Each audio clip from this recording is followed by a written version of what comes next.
Buckle up, because today's case is the perfect storm of road rage, high tempers, and a deadly weapon. We're looking at State versus Eduardo Porter III, a confrontation that escalated from a missed yield sign to shots being fired on a public road. The court's about to decide whether this was an act of self-defense or an overreaction that could have ended in tragedy. But here's the twist. Porter claims he feared for his life, while prosecutors paint him as the aggressor. And in just a few minutes, you'll hear the judge question whether probation is even on the table.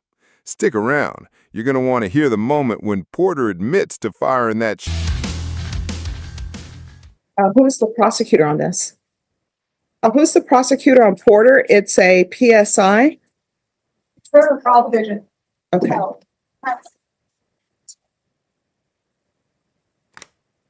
It's a PSI. Thanks, Judge. And those are the reports. Anybody? No, I just wanted to join the.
Right here, we get a crucial detail, the plea bargain agreement.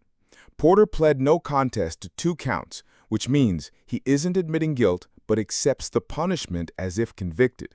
Count 3, dropped. But the stakes are still high. 7 years in prison and a $22,000 fine on the table, plus a no-contact order. The defense is hoping for deferred. All right. Defense, do you have any evidence to submit? No evidence, Judge, just argument based off the PSI. All right, the court will hear argument. Well, Judge, I wanted to draw the court's attention to page 7 of the PSI, where they ask him if he gets granted the probation, how would this improve his life? And his response is, the Center for Healthcare Services has helped me a lot. I am more laid back and chilled. The injection is a mood stabilizer, referring to Abilify. As part of his conditions with pretrial services, he was required to participate with the Center for Healthcare Services. He's been on bond, I want to say, about 1.5 years, and he hasn't picked up any violations, hasn't picked up any positive UAs, and apparently Center for Healthcare Services is helping him a lot.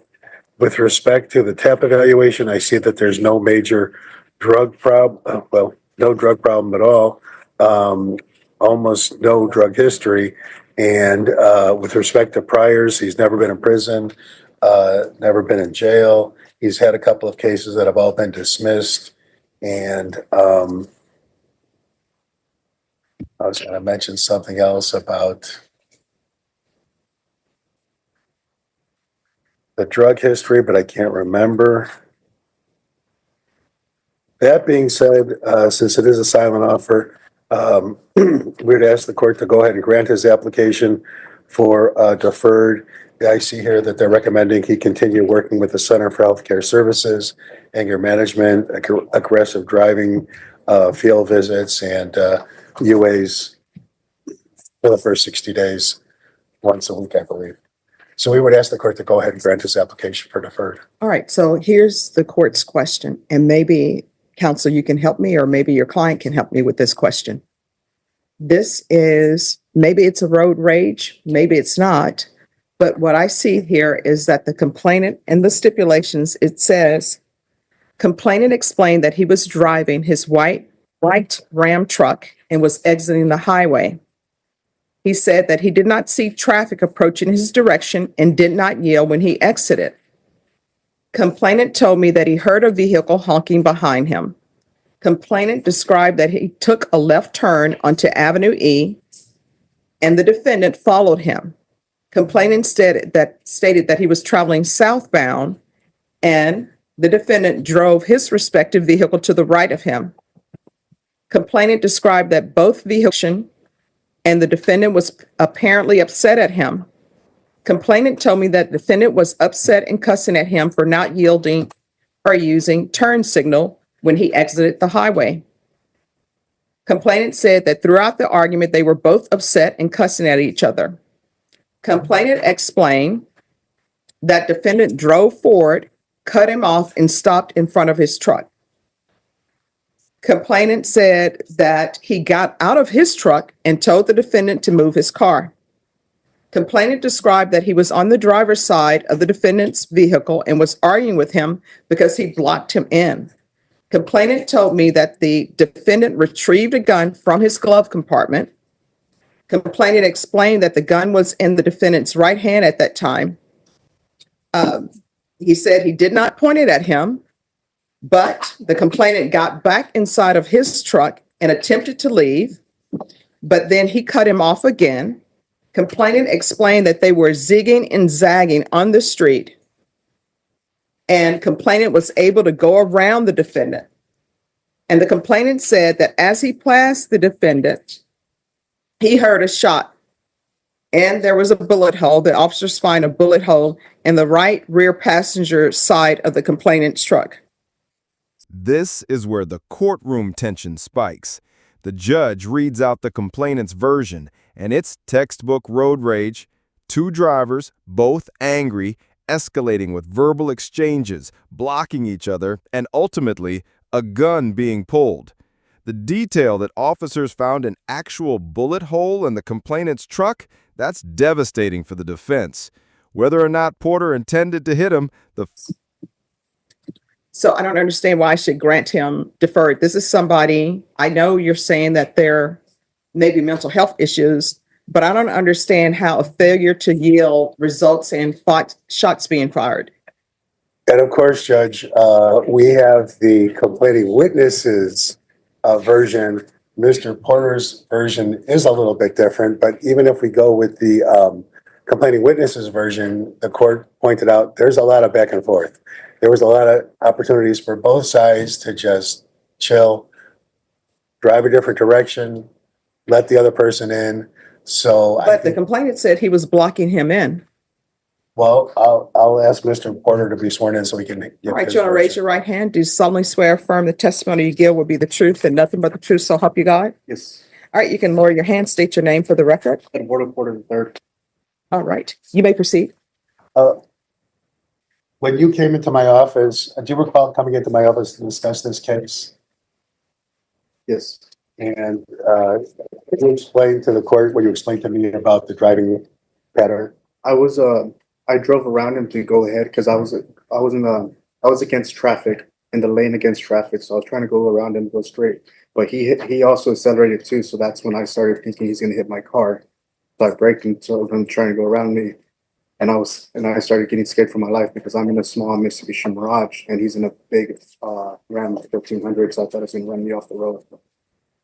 So to summarize, you were concerned that he was going to collide with your vehicle. Yes. That's the witness. All right, State silent, Your Honor. all right. So where does it come in, the fact that you pull a gun on him? I was just scared, and I just didn't know what was happening. But when I already had the gun, I told him, "Look, sir, please get away from me." When we were arguing through my window, and I just kept telling him to get away from me. It's gonna go. And then when I did fire the shot, I immediately called 911, let him know what had happened. No. When you say you fired the shot, did you fire the shot when he was in his vehicle driving away? Yes. All right. All right, any other questions? Nothing further from me, Judge. All right, this is what the court is going to do.